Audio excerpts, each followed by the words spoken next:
ప్రవక్త సల్లల్లాహు అలైహి వసల్లం గారు చెప్పారు, ప్రతి సోమవారం గురువారం అల్లా వద్ద ఆమాల్ మన యొక్క కార్యాలు ప్రవేశపెట్టబడతాయి. ఇంతకుముందు కూడా చెప్పిన, అందుకని ప్రవక్త గారు ఉపవాసం ఉండేవారు.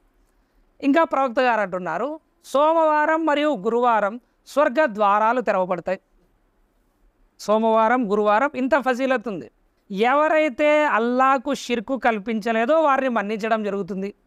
సేమ్ అదే హదీసే. షాబాన్లో ఏదైతే ఫజీలత్ వచ్చిందో 15 షాబానికి 15 షాబానికి ప్రవక్త గారు దాన్ని ప్రతి సోమవారం గురువారం కూడా చెప్తారు.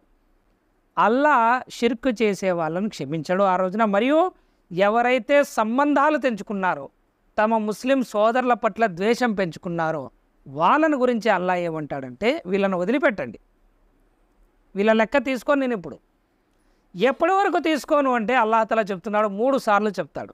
వారు పరస్పరం కలిసిపోయేంత వరకు